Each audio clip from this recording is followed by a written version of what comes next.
공유 프랜차이즈 컨퍼런스 지금 시작합니다. 공유 프랜차이즈 컨퍼런스 지금 시작합니다.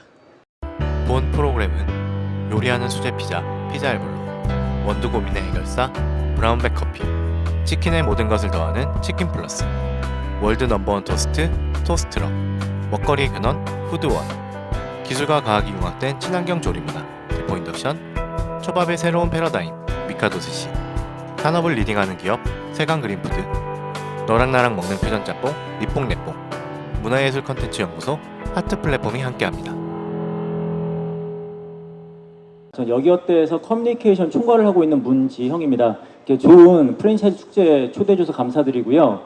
오늘 제가 드릴 말씀은 저희 회사 얘기입니다. 근데 고민을 의뢰받았을 때 많이 했습니다. 이 프랜차이즈 축제에 저희 같은 오토 플랫폼이 어떤 말씀을 드리고 인사이트를 좀 보여드릴 수 있을까를 고민했습니다. 그래서 여기 선대까지 좀 고민이 있었는데요. 지금 보시다시피 옷차림도 좀 불량합니다. 저희가 사실 오늘 그 한 350명 정도 되는 직원들이 그 강원도로 이제 플레이샵을 떠납니다. 그래서 저도 이제 행사를 마치고 바로 이제 강원도로 합류를 하게 되어 있는데요. 저는 그냥 이제 부담감을 내려놓고 왔습니다. 이제 여기 오신 분들이 아마도 이 행사에서 뭐 고민하시는 바가 분명히 있으시고 솔루션을 찾기 위해 아마 많은 고민들을 하시는 것 같습니다. 저는 그냥 편안하게 저희 회사 얘기를 하고 거기서 많은 어떤 인사이트를 찾아내시기를 기대하면서 저는 편안하게 제 이야기를 하도록 하겠습니다. 엄마, 물놀이 가자. 밖으로 가자. 여기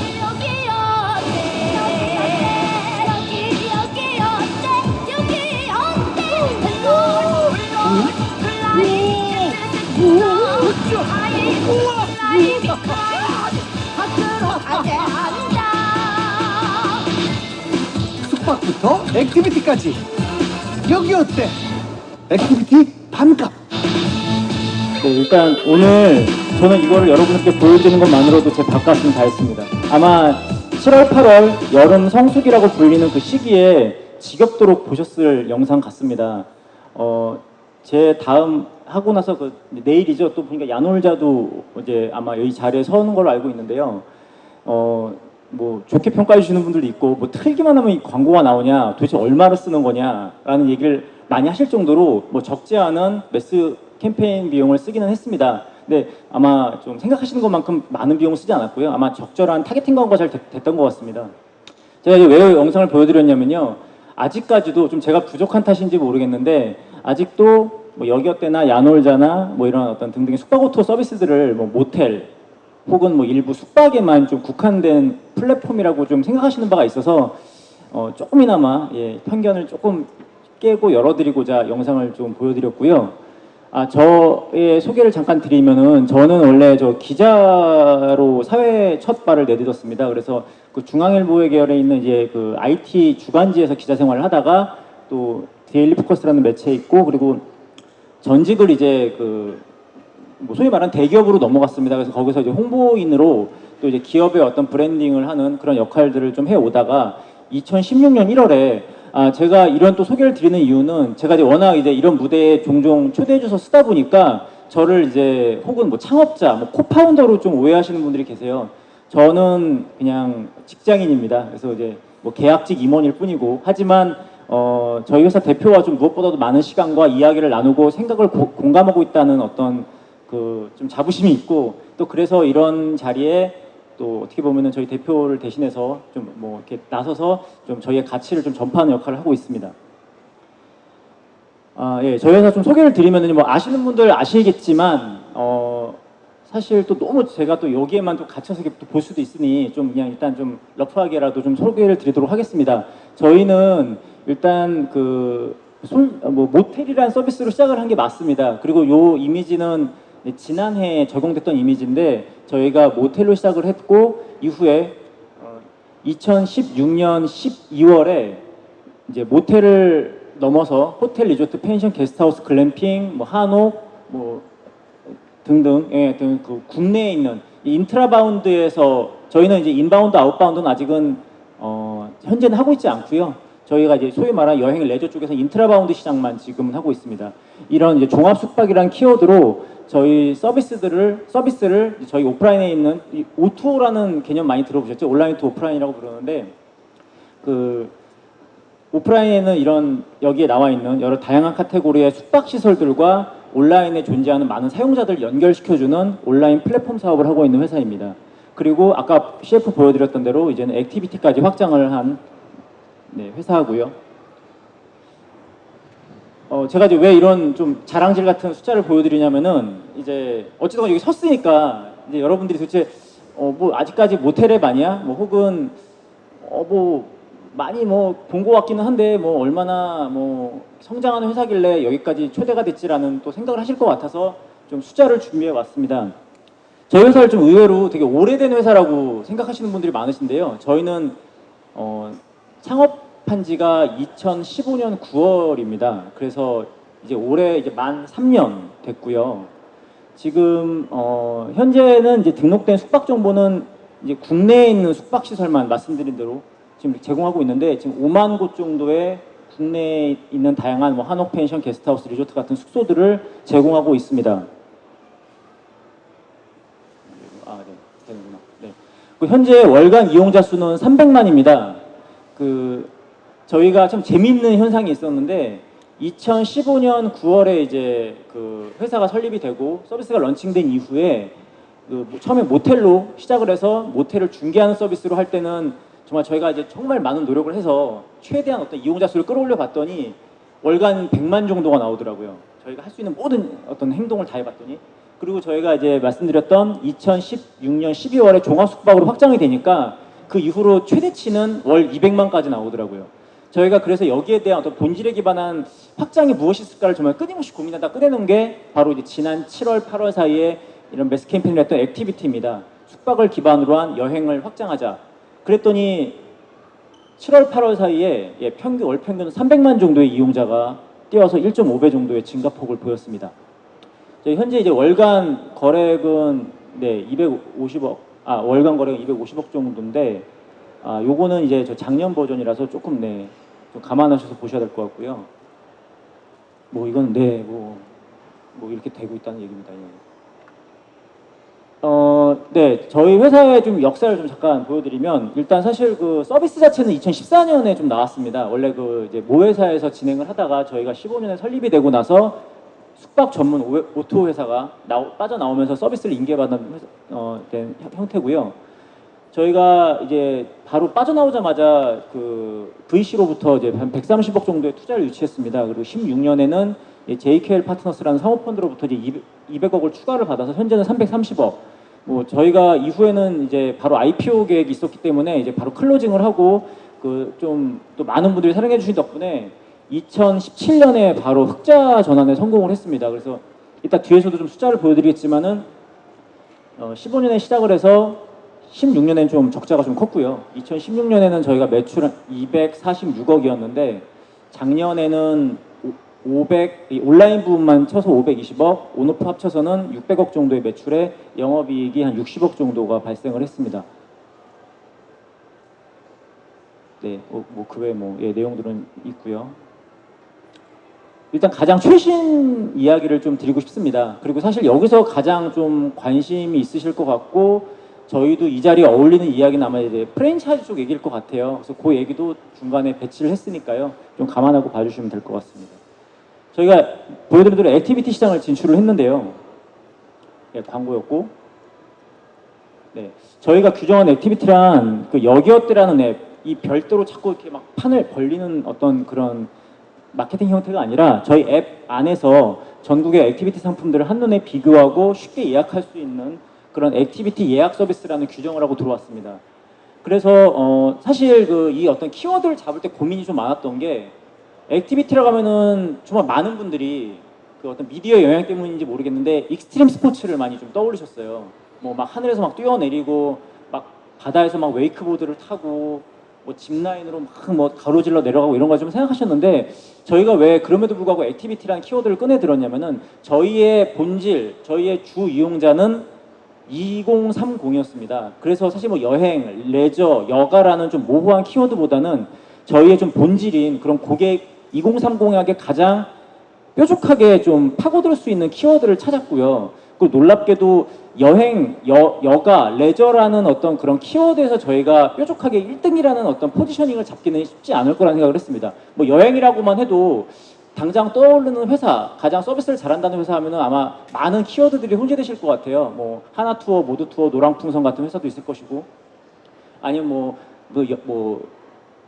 글로벌 OTA 서비스들도 많이 아마 생각이 나실 것 같아요. 뭐 호텔스닷컴이라든지 아고다라든지 뭐 부킹닷컴이라든지. 하지만 저희는 일단 액티비티라는 키워드를 봤을 때는 아직 적어도 우리나라에서만큼은 이 액티비티라는 키워드를 확실하게 선점한 회사가 없다라는 생각을 했고, 저희의 주 고객인 2030에게 가장 저희의 어떤 좀 생각을, 가치를 제대로 전달할 수 있는 어울리는 키워드라고 생각을 했습니다. 그래서 막상 내용을 보면은 이런 게 액티비티였어? 라고 아마 좀 되물을 정도로 좀 이런 의외의 키워드들이 있습니다. 뭐 수상 레저나 뭐 익스트림은 뭐 넘어간다 할지라도 뭐 테마파크, 뭐 아이와 함께 갈 수 있는 뭐 실내 체험 시설들, 뭐 기타 투어, 뭐 키즈 카페, 뭐 원데이 클래스 같은 이런 다양한 내가 집에서 혹은 숙소에서 한 발을 내딛었을 때부터 액티비티는 시작된다라는 어떤 그런 연상으로 시작을 했고요. 저희는 중간에도 아마 나올 것 같은데 저희의 성공 전략 중에 하나가 세그멘테이션입니다. 그러니까 많은 분들이 뭐 창업하시고 지금 사업하시면서 하는 고민이 어떤 그 시장에서 그 안에서의 1등 포지션을 잡는 게 굉장히 중요하다고 생각하고 그거를 잡기 위해 굉장히 노력들을 많이 하시는 것 같아요. 저도 이제 외부에서 좀 이제 강연을 들었던 적이 있는데 시장을 쪼개고 잘게 쪼개서 내가 그 분야에서 가장 잘할 수 있고 내가 원하는 고객에게 가장 강렬한 이상을 줄 수 있는 시장이 나올 때까지 쪼개는 게 오히려 선택과 집중을 한다고 말을 하죠. 그게 가장 좀 빠르게 원하는 어떤 그 바를 달성할 수 있는 가장 쉬운 방법이 아닐까라는 생각을 했습니다. 네, 했던 얘기고요. 네. 이 개념은 뭐 너무나 요즘 뭐 미디어나 뭐 주변에서 얘기를 많이 하시고 또 여기 또 계신 분들 정도면 또 뭐 책이나 뭐 주변에 있는 분들을 통해서 많이 들으셨을 얘기니까요. 온라인 투 오프라인입니다. 뭐 저희는 그 프랜차이즈 같은 경우는 이제 오포라는 표현도 쓰는데요. 온라인 포 오프라인에서 오프라인을 위한 어떤 온라인 플랫폼 서비스를 지향하자라는 가치도 있고요. 그것도 후에 좀 말씀을 드리도록 하겠습니다. 오토에 대해서 잠깐 설명을 드리자면은 뭐 너무 잘 아시겠지만 뭐 배달의 민족이라든지 뭐 직방이라든지 이런 어떤 오프라인에 있는 제휴점, 또 존재하는 상품들을 온라인에 있는 사용자와 연결해 주는 거죠. 좀 사실 모호한 어떤 키워드이긴 합니다. 그럼 그렇다면은 뭐 11번가는 O2O냐, 위메프는 O2O냐, 뭐 잘 모르겠습니다. 하지만 이제 이 O2O라는 키워드가 이 오프라인을 제휴점을 기반으로 한 온라인의 사용자들을 연결해주는 플랫폼 사업으로 나오고 그때 묘하게 스타트업이라는 키워드들이 중소벤처라는 말로 대체가 되면서 좀 마치 그 O2O 서비스, O2O 기업이 스타트업의 좀 대표적인 걸로 이렇게 좀 등치되는 어떤 뭐 그런 일도 좀 있었던 것 같기는 합니다. 뭐 그런 건 뭐 제가 만들어낸 말은 아니니까. 하지만 뭐 저희 같은 경우도 오프라인에 있는 이런 다양한 어떤 컨디션의 숙박업소들을 온라인에 있는 저희 특히 2030 최근에 뭐 저희가 액티비티나 종합 숙박을 확장하면서 40대 50대도 많이 늘어나시긴 했지만 지금도 저희는 2030에 집중하고 있긴 합니다. 그 사용자들을 저희 여기어때라는 플랫폼을 통해서 매칭시키고 정보를 제공하면 매칭시키고 예약을 시키는 거래를 발생시키는 플랫폼이 저희가 지향하는 O2O 서비스입니다. 그래서 제가 이제 이걸 왜 보여드리냐면은 이제 많은 분들이 만약 O2O에 대한 개념을 생각하실 때 예를 들면 숙박 O2O 1등은 어디야? 배달 O2O 1등은 어디야? 뭐 이런 질문을 정말 많이 하세요. 저는 세 가지라고 생각을 합니다. O2O라는 건 여기에 모든 이미 답이 나와 있는데 일단 이 오프라인에 있는 제휴점, 숙박업소, 배달업소, 부동산 뭐 이런 다양한 이 어떤 제휴점의 수가 가장 중요한 것 같고요. 그 다음은 이쪽에 존재하는 사용자들입니다. 그 다음에 이 플랫폼 안에서 이 둘을 매칭시켜 줄 수 있는 이제 뭐 여러 가지 뭐 UX나 UI나 쿠폰이나 마케팅을 통한 이 거래를 발생시키는 그래서 거래 매출이라고 표현도 하는데 이런 어떤 거래액을 이 세 가지 지표를 가장 중요하게 보고 있고요. 그렇게 되면은 제휴점이 얼마나 많은가, 이용자 수가 얼마나 많은가, 여기서 매칭이 되는 예약 거래 같은 게 얼마나 큰가 뭐 이런 거에 대해서 좀 눈여겨봐 주시면 좋을 것 같습니다. 네, 이제 좀 저희 탄생 배경을 좀 설명을 드리겠습니다. 뭐 이것도 사실은 뭐 많은 언론이나 뭐 이런 쪽에서 저희가 좀 인터뷰나 뭐 이런 걸 통해서 많이 좀 소개를 하긴 했지만 그래도 한 번 더 너무나 중요한 얘기라서요. 사실 이 키워드만 오늘 가져가셔도 저는 이거 제가 만든 말은 아니고요. 저도 이거 어딘가에서 강연에서 들은 얘기입니다. 제가 되게 존경하는 박사님께서 어느 강연장에서 말씀해 주신 내용인데요. 일단 모텔 얘기만 좀 먼저 드리겠습니다. 저희가 왜 액티비티를 먼저 갖고 오지 않고 왜 종합숙박이라는 키워드를 갖고 오지 않고 왜 하고 많은 숙박 카테고리 중에 모텔이라는 거에 집중해서 거기를 먼저 공략을 했을까? 아까 말씀드린 대로 세그멘테이션의 결과고요. 특히나 이 모텔 시장은요. 소비자가 굉장히 불편해하는, 그런데 이거를 폭발시키진 않고요. 묵묵하게 감수하고 있던 시장이었습니다. 뭐 다들 성인이시니까 아마 경험이 있으실 수도 있고, 예, 한데 뭐 저도 그렇고요. 뭐 사랑하는 연인과 뭐 혹은 가족과 뭐 이렇게 뭐 술을 한잔 하거나 여행지를 갔을 때 이 모텔이라는 데 것에 대한 그 장소에 대한 이미지가 좀 어떠신지를 한번 좀 이렇게 잠깐 한번 추억해 보시면 어떨까요? 저는 굉장히 불쾌한 경험이 많았습니다. 한번 그냥 제가 이렇게 한 장의 어떤 이미지로 한번 좀 상상을 해보면요. 그냥 이렇게 지나갑니다. 보통 저희가 상상하는 모텔들은 꼭 그런 것만은 아닌데 유흥가에 이렇게 밀집해 있고 항상 그 어떤 메인 로드에 있는 게 아니라 뒷골목에 그 로드에 좀 이렇게 음침한 골목에서 이렇게 좀 따닥따닥 붙어 있는 모텔들이 있고요. 거기에 여기가 시설이 정말 좋은지 가격은 얼마인지도 모르는 상태에서 적당해 보이는, 특히 뭐 젊은 친구들은 외관을 많이 본다고 하더라고요. 그러니까 익스테리어가 잘 되어 있으면 뭐 대부분 이제 위생도 좋을 것이다라는 어떤 생각 때문이시겠죠. 그러니까 이 어떤 정보의 비대칭성이 굉장히 좀 심한 시장이었던 것 같습니다. 들어가죠. 가면은 보통 이제 업주분들은 앉아 계시죠. 그리고 요만한 구멍에 이렇게 얼굴만 내밀고 뚱하게 쳐다보시죠. 그러면 손님들이 쭈삣쭈삣하면서 혹시 빈방 있나요? 그러면 아무 말 없이 열쇠를 턱 하고 올려놓습니다. 혹은 뭐 쉬다 가실 거예요? 주무시고 가실 거예요?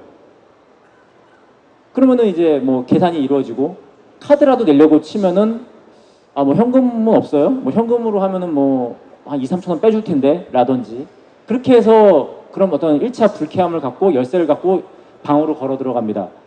문을 열고 키를 딱 꽂는 순간 대부분 실망들을 많이 하시죠. 쾌쾌한 냄새가 확 올라오고 뭐 혹은 뭐 사진과 다르다든지 뭐 밖에는 무슨 뭐 겁나 빠른 인터넷 뭐 설치니 뭐 이런 게 있는데 뭐 인터넷도 막 느리고 막 벌레가 나올 것 같고 여자친구는 막 침대 끝에 막 불결하다고 앉아 있고 뭐 이런 경험들 혹 뭐 이야기들을 들으셨을 것 같아요.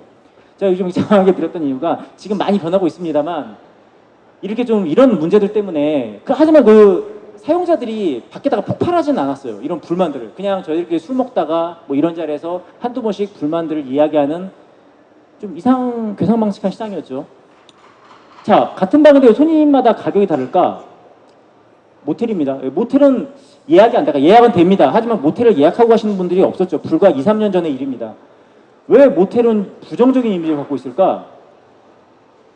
이 모텔은 정보 비대칭 문제를 해결하고, 저희가 배달앱 중에 김홍희 대표님이 직접 하신 얘기인가 싶은데 아무튼 저 그냥 건너들었는데 그 얘기를 하시더라고요. 배달앱 민족이나 요기요 같은 배달 어플은 일단 출연하는 순간 사용 문제를 하나 해결했다는 거예요.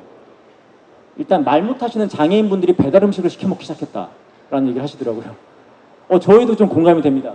일단 저희 앱 안에 어떤 특정 숙소에 대한 가격 정보, 뭐 비품 정보, 뭐 방에 대한 컨디션, 사용자들의 리뷰 이런 것들이 붙기 시작하면서 이 정보 비대칭 문제가 급격하게 해결하기 시작합니다. 예약을 아직 태우지도 않았는데요. 사장님 혹시 방 있어요? 얼마예요? 공실이라는 걸 확인할 필요가 없죠. 객실 정보를 전혀 알 수 없어서 숙소 이용 불편을 초래했고 가동 미표시로 바가지 오금 경험 다 있으실 텐데 이런 문제들이 해결되기 시작했습니다. 그리고 시설 경쟁이 들어가기 시작합니다. 서비스 경쟁이 들어가기 시작합니다. 리뷰 때문에, 그리고 보여지는 사진 때문에 이제는 사용자들이 길거리에 들어서서 어느 숙소를 갈까 고르던 환경에서 앱에서 공실을 확인하고 사용자의 리뷰를 보고 사진을 보고 가격을 보고 내 위치와 가까운 곳을 보면서 어느 숙소가 가장 나에게 잘 맞을까. 놀랍게도 여기어때라고 하면은 남녀의 어떤 회원 비율을 남자들이 압도적일 거라고 생각을 많이 했어요. 2010년 1월에 제가 왔을 때도 외부에 계신 분들 만나면, 왜냐면 대부분 숙소, 소위 말하는 특히 이 모텔 쪽은 이 비용을 지불하시는 재화의 구매자들이 대부분 남자시거든요. 여자분과 같이 가셔도. 하지만 아시지만은 구매권, 이 남자를 조종하는 건 여자입니다. 이 저희 앱에도 상당 부분 저희가 보기 많게는 지금 4.5대 한 5.5 정도로 여자분이 조금 적지만 그렇게 좀 회원 그 비율을 보고 있는데요. 뭐 그냥 저희들끼리 그냥 뭐 웃고 떠들면서 뭐 술 먹으면서 하는 얘기는 뭐 남자들은 그냥 말 그대로 뭐 그냥 지붕만 있으면 되는 거 아니야? 막 이런 얘기도 하기는 하는데 그와는 정말 정반대로 여성분들은 정말 이런 어떤 숙소에 대한 컨디션에 대한 그런 관심 굉장히 높으시더라고요. 그래서 저희는 이제 내주변 숙소나 객실 사정 가격 리뷰 같은 이런 것들을 통해서 이런 일단 모텔 시장을 저희가 빠르게 온라인화 시키는 어떤 활동을 해 왔습니다. 그리고 나서 저희가 예약을 태웠습니다. 여기서 이제 좀 제가 한번 말씀드릴 건, 야, 여기어때는 야놀자는 데일리 호텔은 돈 어떻게 버냐라는, 야, 광고 저렇게 틀어대고 되겠어? 그리고 보아하니 뭐 너희가 뭐 직접 운영하는 호텔 없잖아. 있습니다. 야놀자 되게 많습니다. 130개라고 하더라고요. 예. 아마 내일 뭐 잘 얘기하실 것 같은데, 저희는 이제 지금 현재 개점에서 운영되는 건 25곳 정도 되고요. 여기서 또 설명드리겠습니다. 지금 계약 기준으로 한 40여 개 정도 되긴 합니다. 근데 좀 추구하는 가치는 많이 다릅니다. 그래서 그것도 좀 기회 되면 다시 설명드리도록 하겠습니다. 저희는 크게 매출 구조가 온라인에서는 2가지가 있고요. 회사 전체로는 3가지가 있습니다. 그 마지막 한 가지는 좀 다변화 시킬 수는 있는데, 네, 일단 이 O2O 사용자와 제휴점을 연결해주는 서비스다 보니까 일단은 거래가 발생하면서 거기에 나오는 수수료가 나오겠죠. 예. 대부분 예, 저희 같은 숙박오토 채널들은 10% 정도의 수수료를 가져가고 있고요. 뭐 소셜 커머스나 글로벌 OTA 업체들은 15에서 많게는 35%까지 수수료를 가져가는 걸로 알고 있습니다. 그게 저희의 수익원 중에 하나고요. 그리고 광고비가 있습니다. 지금 이제 모텔 업주 같은 경우는 말씀드린 대로 스트릿에서 존에서 경쟁을 많이 하시기 때문에 그 안에서 조금이나마 자기들의 숙소가 제휴점이 업장이 잘 노출되고 드러나기를 바라시는 게 있습니다. 거기에 대한 광고비가 저희의 귀중한 수익입니다. 그리고 마지막이 저희가 오프라인으로 진출하면서 발생되는 수익인데 로열티 수입이 있습니다. 예. 그래서 뭐 이거는 뭐 여기 계신 분들 너무 잘 아실 테니까 거기에 또 어떻게 저희의 로열티를 세분화해서 다각화하고 있는지는 또 설명을 안 드려도 아실 것 같아요. 근데 또 아시는 것만큼 저희는 또 좀 지향하는 바가 달라서 나중에 그것도 좀 뒤에서 설명드리도록 하겠습니다. 예약을 태웠습니다. 2016년 1월에. 그래서 이제는 예약부터 뭐 결제까지 정보 취득까지 한 번에 할 수 있는 서비스로 했고, 이때만 해도 모텔이었습니다. 저희가 우리나라에 모텔을 어느 정도 좀 체킹을 해봤는데요. 한 3만여 개 정도로 파악을 했습니다. 어저께도 저희가 대한 숙박업중앙회 그 사무총장님을 뵀는데 3만 2천 개 정도 되신다고 하더라고요. 여기에는 이제 소위 말하는 여인숙 같은 것도 포함되어 있긴 합니다. 저희는 뭐 장이나 여인숙 같은 거는 좀 어떤 품질을 좀 고려를 해서 뭐 소위 말하는 수질 관리를 좀 감안해서 뭐 많은 돈을 갖고 오셔도 저희는 태우고 있지 않고요. 소위 말하는 중소형 호텔급 정도로만 해서 15,000개 정도를 저희 시장 대상으로 보고 있었습니다. 그래서 당시에 한 3,000개에서 4,000개 정도의 광고 제휴점을 확보했고, 이 예약을 태우면서 한 4,000개 정도의 예약 객실을 열기 시작했습니다. 이 얘기가 아마 업주분들이 들으시면 굉장히 기분 나쁘실 얘기이기도 하고, 또 어떻게 사용자 입장에서 너무나 필요하고 그렇습니다. 그 베니키아라는 호텔 아마 많이 들어보셨을 것 같아요. 관광공사에서 인증한 호텔인데요.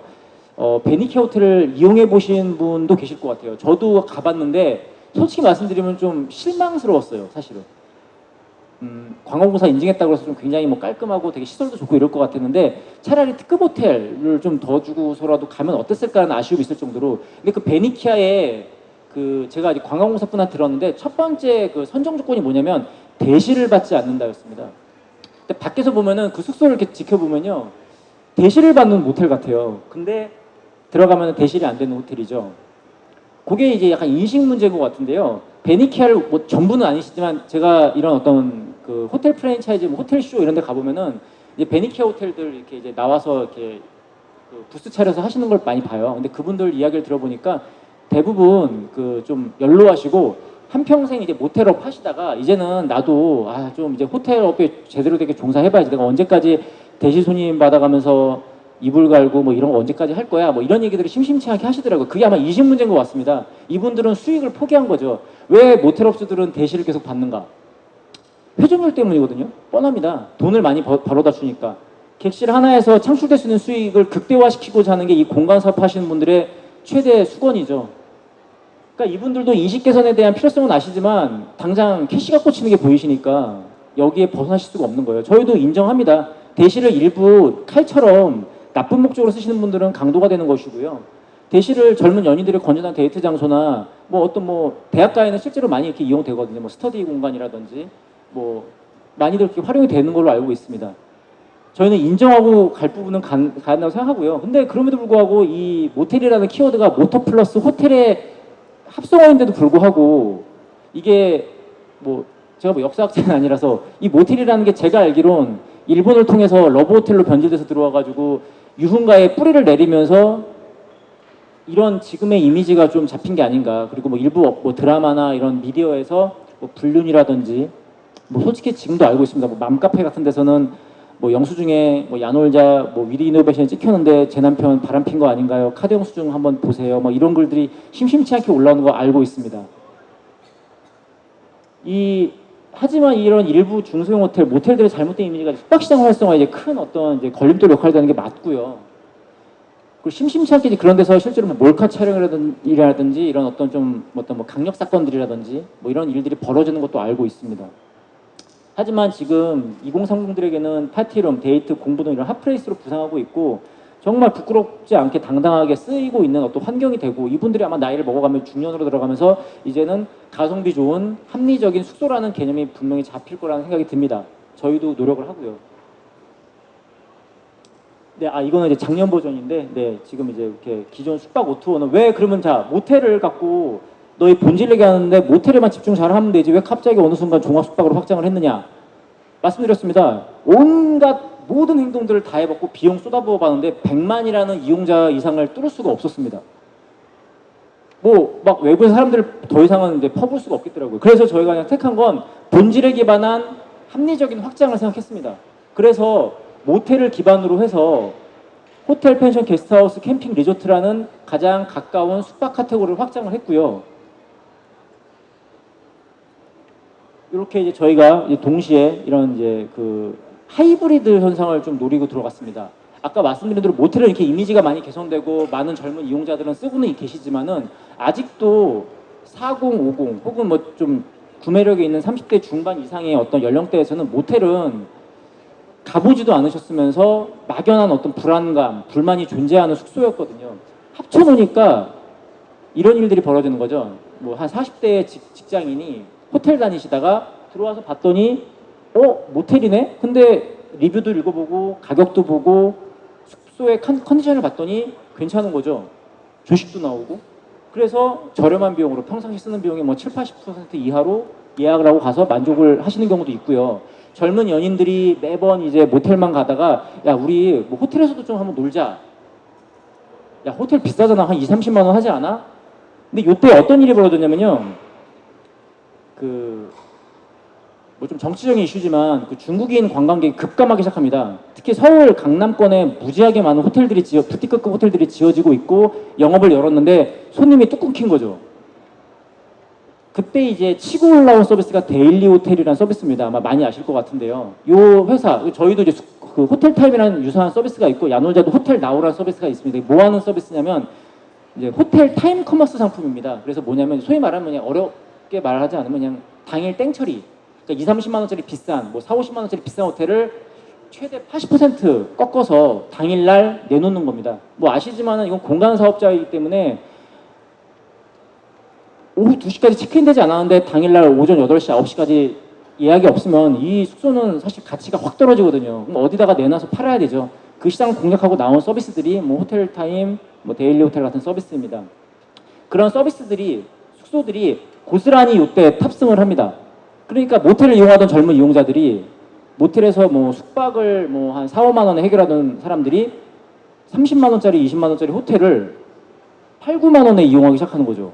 한 2, 3만 원 붙이면 훨씬 더 의리의리하고 뭐 좀 소위 말하는 부끄럽지도 않고 좋은 어떤 컨디션에 있는 숙소를 이용할 수 있네라고 하면서 정말 활발하게 이런 연계 매출들이 일어나기 시작했습니다. 아, 네. 네, 뭐 이렇게 좀 나왔고요. 네, 시간 좀 빨리 해야겠네. 그래서 저희는 이제 뭐 요러한 뭐 일들이 있었습니다. 네. 인식 개선을 위해서 저희가 노력했던 일들인데요. 사실 어디 가면은 이제 혁신이라는 키워드로 사실 요거 갖고만도 좀 발표를 합니다. 뭐 사실 이거는 뭐 언론에서도 많이 소개가 됐고 이 부분 때문에 저희가 이제 2년 전에 그 이제 미래부에서 또 그 혁신에 관련된 상도 좀 주셔가지고 있는데 요건 나중에 또 기회 되면은 아니면 검색해 보시면 다 나옵니다. 예, 시간 관계상 넘어가도록 하겠습니다. 요걸 좀 세부한 내용인데요. 뭐 최저가 보상제, 모텔, 특히 모텔 시장, 특히 숙소도 펜션 같은 경우도 좀 심하죠. 공급가는 똑같거든요. 근데 에이전시들이 붙어가지고 가격을 막 뻥튀기 하고 가격 갖고 장난을 많이 치십니다. 그래서 펜션을 제값 주고 호텔을 정가 주고 예약하면 바보란 소리 듣죠. 그런 거에 대한 방편으로 저희가 치킨 게임 하려고 들고 나온 게 아니라 가격을 현실화시키고 정가를 맞추자는 취지로 만든 겁니다. 거기에 대한 갭을 저희가 보상해주는 제도로 가격을 안정화시켜서 가격에 대한 신뢰를 제고시켰습니다. 전액 환불 보장제도 마찬가지고요.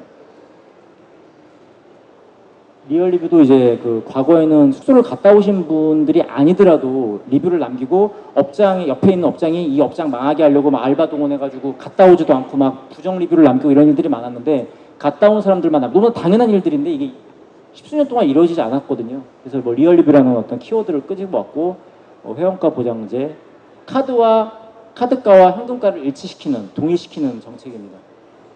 뭐 이런 것들. 네, 뭐 저희가 이제 그 하도 사진빨에 속았다는 분들이 많으셔가지고 저희 전국 영업사원이 지금 한 70명 정도 되시거든요. 그분들이 그 기어 360 들고 다니면서 직접 숙소를 다 VR 촬영을 다 하세요. 그래서 그 아직 전부는 아니지만 그래서 저희가 VR로 사진을 이제 확대하고 돌려보고 할 수 있는 객실 정보도 하고 있습니다. 예, 뭐 연박 예약 연기자 안심번호 같은 거. 네. 뭐 받았고요. 예.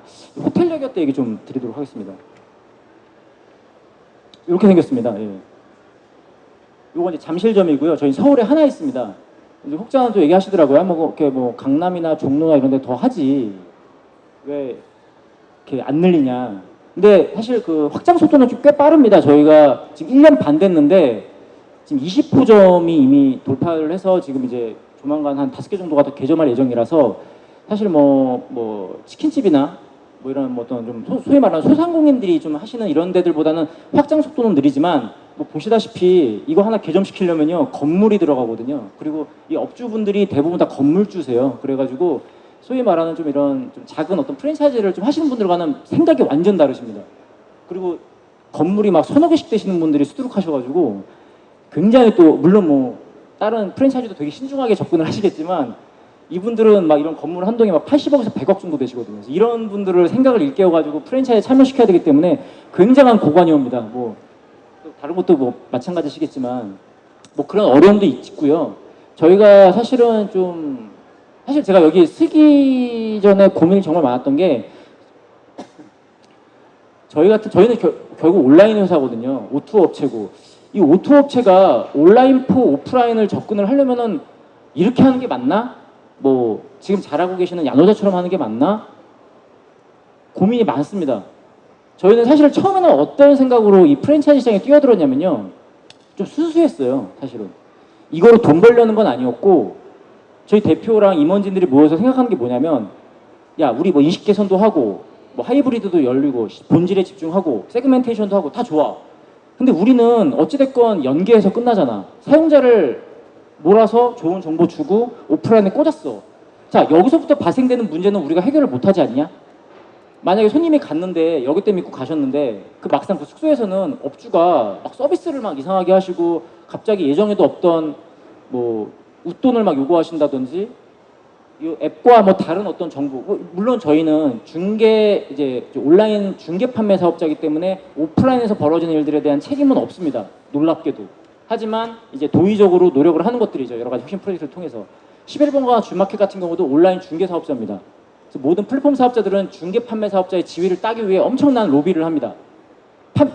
온라인 통신 사업자가 되는 순간 오프라인에서 벌어지는 일들을 다 책임지셔야 되거든요.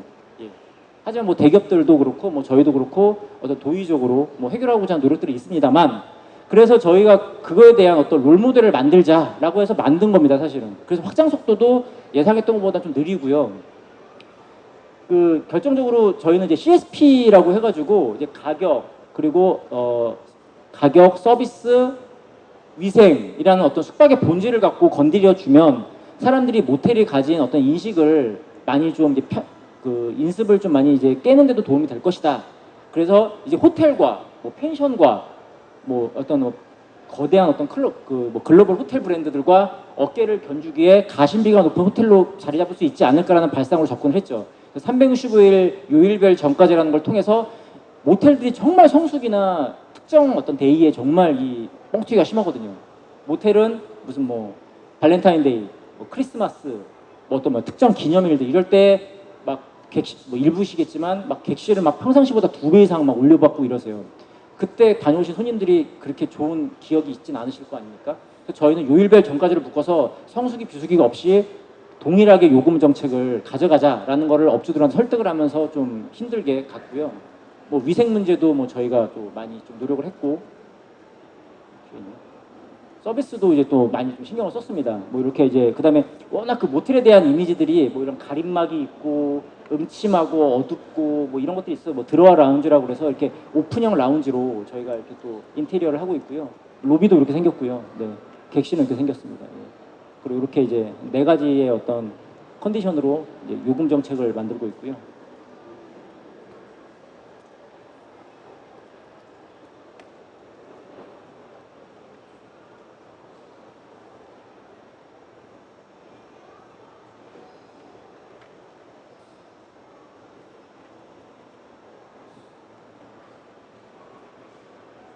제가 왜 자꾸 넘기냐면 다 그냥 아시는 내용이고 그림만 보시면 다 이해하실 내용이라서 예, 할 말을 준비하지 않은 건 아닙니다. 네, 여기 제가 말씀드려서 CSP의 일환으로 했던 거고요.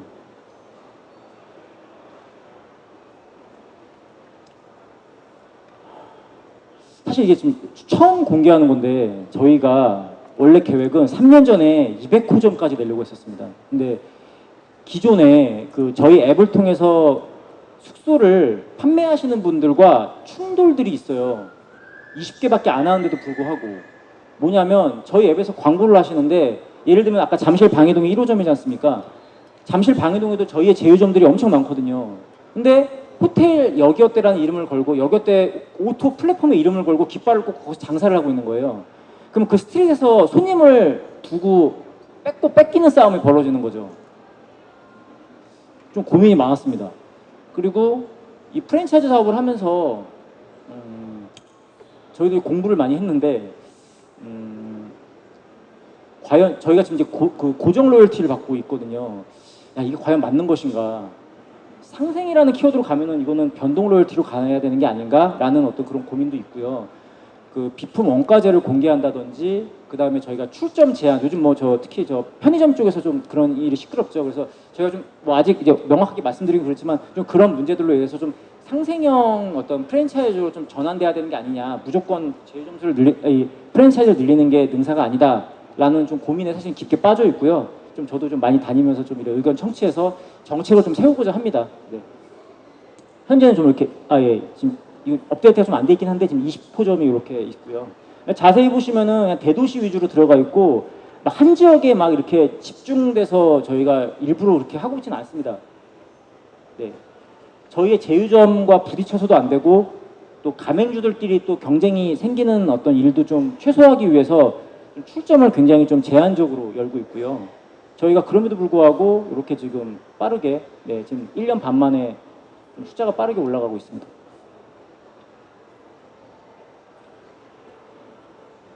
네, 회사 얘기고요. 지금까지는 저희가 하고 있는 서비스에 대한 얘기를 했는데 이제 회사 얘기 잠시 들으면 이제 저희는 회사 이름이 이제 놀랍게도 주식회사 여기어때가 아닙니다. 위드 이노베이션을 회사인데 이제 저희 회사 역사는 이렇고요. 이건 이제 제가 왜 배치했냐면은 아마 여기 계신 분들이 다 오너이시기도 하고 뭐 임원이시기도 하고 어쨌든 이제 면접자보다는 면접관으로서 그 사람을 뽑으셔야 되는 일이 좀 많으실 것 같아서 많이들 물어보세요. 그래 뭐 이렇게 벌리는 일 많고 뭐 돈도 열심히 잘 버는 것 같은데 도대체 사람들을 어떻게 이렇게 뽑고 있느냐. 저희는 예를 들면 저희가 뭐 20명, 30명일 때와 지금 350명 규모가 됐을 때 확실히 그 인재를 바라보는 관점이 정말 많이 다르더라고요. 20명에 맞는 그릇의 회사인 만큼 거기에 맞는 인재가 있는 것이고 지금 350명, 저희도 350명에서 머무는 게 아니라 그 이상으로 뻗어나가야 될 회사이기 때문에 이 구직자에 대한 케어 그리고 이 입사 경쟁률을 어찌됐건 많이 높여야 되지 않겠습니까? 그래서 저희가 지금 이런 면접자 케어 시스템이라든지 여러 가지 복지 정책들을 굉장히 많이 강화하고 있습니다. 이거 웰컴 패키지고요. 그다음 저희는 이렇게 그 지금 저희가 2018년 1월부터 올 7월까지 200명이 신규 입사했고요. 그다음 현재 8월부터 이제 연말까지 목표가 150명 정도를 충원하는 계획이 있습니다. 그래서 아마 올해 넘어가면 500명 이상이 아마 근무를 하게 되는 회사가 될 것 같습니다. 그래서 이렇게 이제 면접자가 워낙 많아서 면접자 전용 룸이 있고요. 그리고 이렇게 저희가 또 이 면접자들을 좀 이렇게 계속 지켜보니까 대부분 다 2030들이 오세요. 이분들이 다 이분이 인사총괄이신데 이분이 만드신 건데 이분들이 결국 다녀가시면 대부분 이제 아무래도 붙는 분보다 떨어진 분들이 많다 보니까 회사에 대한 좀 좋지 않은 경험을 갖고 가실 수가 있겠다 해서 이제 그 발상으로 나온 것이 이제 이런 면접 리얼리뷰라고 해서 내가 떨어지면 떨어진 이유를 좀 알려주는 시스템입니다. 근데 원하는 분에 한해서만. 저도 예전에 뭐 이직하면서 떨어지면은 좀 속상했거든요. 차라리 그냥 이유라도 알려주면 좋겠는데 뭐 그냥 하염없이 그냥 뭐 붙었는지 떨어졌는지도 모르게 하다가 뒤늦게 알고 막 상처받고 이런 일이 많았습니다. 면접관 질문과 지원자 답변을 요약해서 어떤 그 코멘트까지 붙어서 제공하는 서비스고요. 할 때마다 민망하긴 한데 이 영상만 하나 좀 틀어줄 수 있을까요? 제가 그리고 그냥 바로 질문 받겠습니다. 워라밸은 요즘 우리 사회의 화두인데요. 주 52시간 근무 시행을 앞두고 생산성이 낮아질 것이라는 우려가 큽니다. 그런데 벌써 1년 전부터 주 35시간 근무제를 도입해 실시하고 있는 기업이 있어 근로시간 단축의 바로미터가 되고 있습니다. 이보경 기자가 보도합니다. 오후 1시. 보통 점심시간을 끝내고 자리로 돌아갈 시간이지만 이수빈 씨는 피로를 풀기 위해 휴게실을 찾습니다. 1시간 30분가량 휴식을 취하고 들어가니 근무 시간에는 일에만 집중할 수 있게 됩니다. 휴게실의 안마의자를 이용해서 뭐 마사지를 받거나 헬스장에 가서 헬스를 하면서 시간을 보내고 있습니다. 이렇게 여유롭게 점심시간을 다양하게 활용하다 보니까 근무에도 좀 활력이 생기고 더 집중도도 높아지고. 월요일에는 오후 1시에 출근을 하는 이 회사. 월요일에 충분한 여유를 즐기게 되자 생활 전반이 자연스럽게 변했습니다. 직원들은 은행 업무 등 평일에 하기 힘든 개인 업무들을 이 시간을 활용해 처리할 수 있어 근무 시간의 능률이 높아졌다고 답합니다. 주 35시간을 근무하지만 임금은 줄지 않았습니다. 제도 도입 이후 1년이 지난 시점, 생산성은 어떻게 변했는지에 관심이 모입니다. 숙박어플 여기어때 서비스를 제공하는 위드이노베이션은 35시간 근무제를 도입한 지난해 흑자 전환에 성공했습니다. 흑역사였습니다. 흑역사. 실제로 근무할 시간은 많이 줄어들었지만 업무에 집중하고 그리고 업무를 잘하기 위한 노력을 하는데 저희 자원을 집중하게 되면 성과가 더 잘 나오게 되는 것 같습니다. 성과를 바탕으로 대규모 채용도 계획하고 있습니다. 회사는 올해 200여 명을 채용해 현재 230여 명인 회사 규모를 2배로 늘린다는 방침입니다. 그래서 뭐 일을 적게 하느냐 뭐 그렇게 생각하지는 않습니다. 또 마침 저희는 작년 4월부터 이 제도를 도입했는데 주 52시간 근무제로 또 이제 또 이 주 300인 이상의 어떤 이제 근로자를 보유한 회사는 다 하셔야 되죠. 또 뭐 내후년 되면은 다 이제 전 회사가 업장이 아마 해야 되는 걸로 알고 있고요. 2019년부터 저희는 점심시간이 90분이고 칼퇴를 장려하는 문화입니다. 얼마나 일했는가 보다 어떤 성과를 내는가를 중요하다. 그리고 만약에 이런 정책으로 인해 어떤 도덕적 해이가 발생된다 그러면 그 또한 회사의 잘못이지 그런 인재를 구분해내지 못한 혹은 그런 사람들이 도덕적 해이에 빠지게 한 회사의 잘못이다. 경영진의 잘못이다라는 얘기를 지속적으로 하고 있습니다. 그래서 이렇게 좀 근로시간이 단축됐는데 뭐 사용자 수도 늘고 업무 능률이 향상돼서 실적 개선되고 또 이제 그 이탈률도 많이 줄어들고 저희는 대기업처럼 이렇게 막 수습 뽑아가지고 혹은 뭐 이직한 사람을 재교육을 시켜가지고 할 여유가 없거든요. 그래서 한 번 모신 분들을 끝까지 데려고 갈 수밖에 없는 환경인데 스타트업에 대한 어떤 근로 환경에 대한 이미지 있으시잖아요. 막 열정페이, 야근, 뭐 이런 것들. 근데 저희는 좀 그런 좀 개념부터 파괴를 해야지 회사가 중견 뭐 그 이상의 기업으로 도약할 수 있지 않나라는 생각을 하고 있습니다. 네, 뭐 구내식당 제공하고 있고 맛있는 녀석들에서 오셔가지고 네, 구내식당이 되게 유명하시다고 해서 작가분이 연락 주셔서 촬영도 했었고 네. 뭐 이렇습니다. 네. 뭐 이런 사내복지가 있고요. 네. 요는 뭐냐면 이렇게 해도 요즘 젊은 친구들 똑똑해가지고 할 사람들 다 일합니다. 네. 그래서 저희는 뭐 물론 이제 아직 좀 부족하고 갈 길이 멀지만 일단 좀 저희가 지난 3년간 어떤 지내왔던 이 시장을 바라보는 좀 이야기들을 좀 드렸고 여기서 조금 아쉬운 건 이제 프랜차이즈에 대한 생각들이 저희가 지금 굉장히 변곡점이 많아서 고민 중에 있습니다. 그래서 또 많은 혹시 뭐 이게 기회를 빌어서 또 된다면 조언도 많이 해주셨으면 좋겠고요. 제 발표는 여기까지고 혹시 질문을 어떻게 받을 시간은 되나요? 있으시다면 네, 손 들어서 말씀 주시면 제가 아는 선에서는 성실하게 답변 드리도록 하겠습니다.